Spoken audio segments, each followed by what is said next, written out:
Welcome to the point. In this session, we are discussing about the Parliament. The Parliament is a legislative organ of the Union government.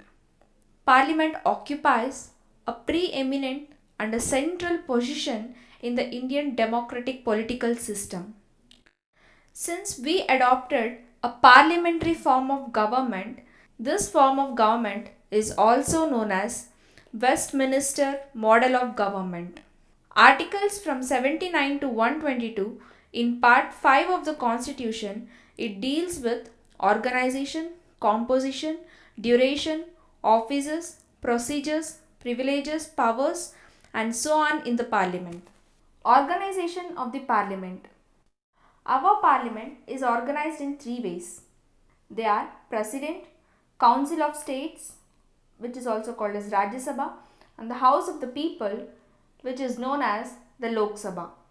The Rajya Sabha is said to be the upper house or a second chamber, or it is also called a house of elders. And the Lok Sabha, it is said to be the lower house and it is said to be the first chamber, or it is also called as a popular house.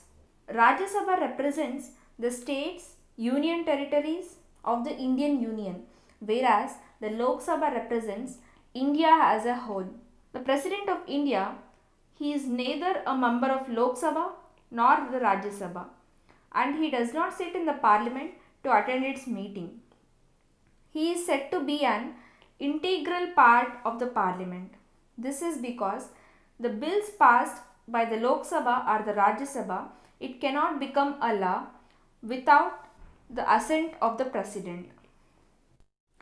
President has also other functions in the Parliament, like he can summon or prorogue both the houses, he can dissolve Lok Sabha, he can address both the houses, issue ordinances when they are not in session.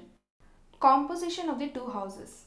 Now let's discuss about the composition of Rajya Sabha, which consists of three parts: representation of states, representation of union territories and the nominated members.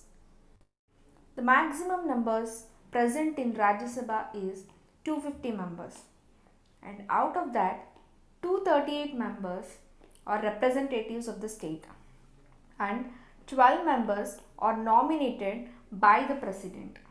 At present, Rajya Sabha has 245 members, and out of this 229 members they represent the states and 4 members represent the union territories, and remaining 12 members they are nominated by the President. Representation of the states. The representatives of Rajya Sabha, they are elected by the elected members of State Legislative Assembly. The election is held with the system of proportional representation by the means of single transferable vote. The seats are allotted to the states in the Rajya Sabha on the basis of population of that particular state.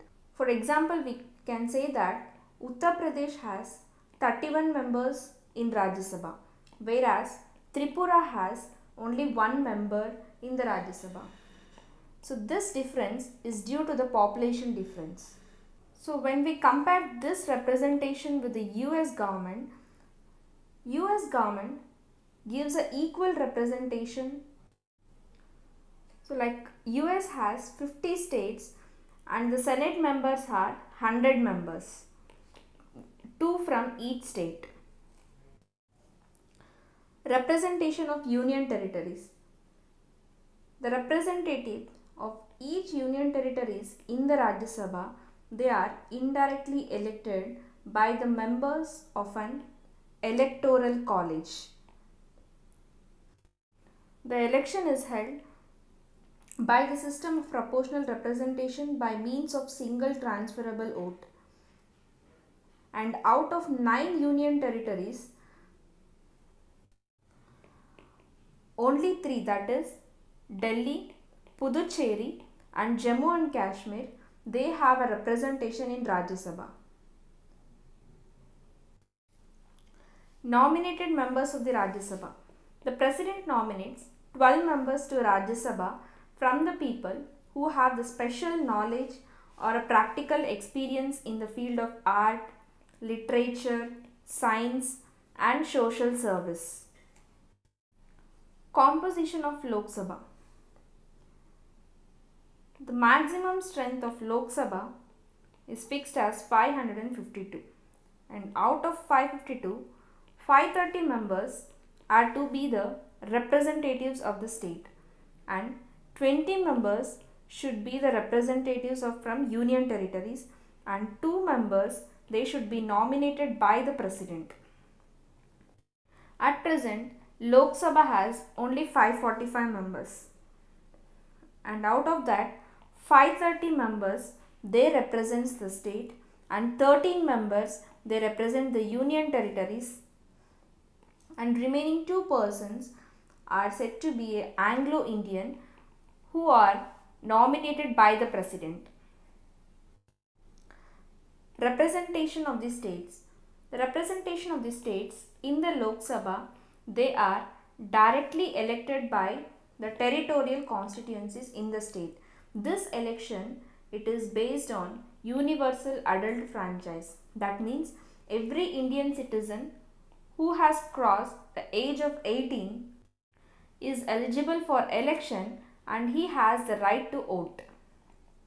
Initially, the voting age for Indian citizen was 21 and by the 61st Constitutional Amendment Act 1998, this age was reduced to 18. Representation of Union Territories. The Parliament has enacted Union Territories Act 1965, that is Union Territories Direct Election to the House of the People Act 1965, from where the members of the Lok Sabha from Union Territories, they are chosen directly by election. Nominated members. The President can nominate 2 members from the Anglo-Indian community if the community is not adequately represented in the Lok Sabha. This provision, it was to operate till 1960, but it has been extended till 2020 by the 95th Amendment Act 2009. System of elections to Lok Sabha. The various aspects that is related to the system of election to the Lok Sabha are territorial constituencies, readjustment after each census, reservation of seats for SC and STs, and proportional representation not adopted. What has territorial constituencies to do with the elections in the Lok Sabha? Territorial constituencies, it holds the purpose for direct elections to the Lok Sabha, where each state is divided into territorial constituencies. Regarding this aspect, Constitution makes 2 provisions, that is, each state it is allotted a number of seats in the Lok Sabha such that the ratio between number of population is same for all the states. And also remember that this provision will not apply to a state where the population is less than 6 million.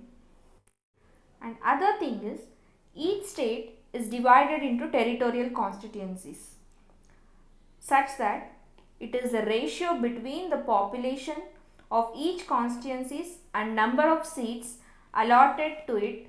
It is the same throughout the state. Readjustment after each census. After each census, a readjustment is made. That is, for the allocation of the seats in the Lok Sabha to the states and for the division of each state into territorial constituencies. Parliament is empowered to determine the authority and the manner in which it is to be made. In the 42nd Amendment Act, that is in 1976, it froze all the allocations of the seats in the Lok Sabha to the states and to the division of each state into territorial constituencies till the year 2000 at the level of 1971. And this ban for the readjustment, it was extended for another 25 years, that is up to the year 2026, by the 84th Amendment Act 2001 so that it may encourage population limiting measures. Reservation of seats for SCs and STs. The Constitution has abolished the system of communal representation. It provides for the reservation of seats for scheduled caste and scheduled tribes in the Lok Sabha based on their population. Originally, the reservation for SC and STs, it was to operate only for 10 years, that is up to 1960. But it has been extended continuously since then by 10 years each time. Now, under the 95th Amendment Act 2009, this reservation will last until 2020. Proportional representation is not adopted in the election of Lok Sabha, whereas it is adopted only in the election of Rajya Sabha. Lok Sabha has adopted the system of territorial representation for the election of members in the Lok Sabha.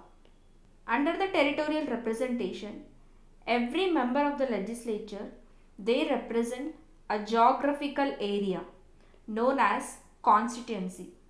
From every constituency, only one representative is elected, and hence such a constituency is known as single member constituency. Now let's discuss about the duration of two houses, Rajya Sabha and Lok Sabha. Rajya Sabha is said to be a continuing chamber, that is, Rajya Sabha is a permanent body and it is not a subject to dissolution. But however, 1/3 of its members retire every second year and their seats are filled up by a fresh elections and presidential nominations at the beginning of every third year. The members, those who get retired in the Rajya Sabha, are eligible for re-election and renomination any number of times. The Constitution has not fixed the term of office for the members of Rajya Sabha, and it is left up to the Parliament to decide the term of a member. Duration of Lok Sabha. Unlike Rajya Sabha, Lok Sabha is not a continuing chamber. It has a term of 5 years and from the date of its first meeting after the general election. And after its term, it automatically dissolves. Also, the President has a right to dissolve the Lok Sabha at any time before the completion of the period of 5 years. And this cannot be challenged in any court of law. The term 5 years of the Lok Sabha, it can be extended during the time of national emergency, and this extension, it cannot continue more than 6 months after the emergency has ceased to operate. What are the qualifications required for a person to have a membership in the Parliament? The person should be a citizen of India. He must take an oath of affirmation in front of the person of Election Commission. He should bear true faith and allegiance to the Constitution of India. He should uphold the sovereignty and integrity of India. The person must be more than 30 years of age in the case of Rajya Sabha, and he should be more than 25 years of the age in case of Lok Sabha. The person should also possess other qualifications which are prescribed by the Parliament. Like, the person should be registered as an elector for a parliamentary constituencies.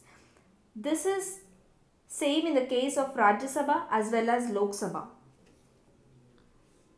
The person should be a member of a scheduled caste or scheduled tribe in any state or union territories if the person wants to contest in the election reserved for SCs and STs. Disqualifications. Under the Constitution, a person shall be disqualified for being elected as a member of Parliament if that person holds any office of profit under any state government or union government, except for certain positions exempted by the Parliament. If the person seems to have unsound mind and stands so declared by the court. If the person is undischarged insolvent. And if the person is not a citizen of India, or if he has voluntarily acquired the citizenship of a foreign state and then he loses and then he is disqualified as a member of Parliament.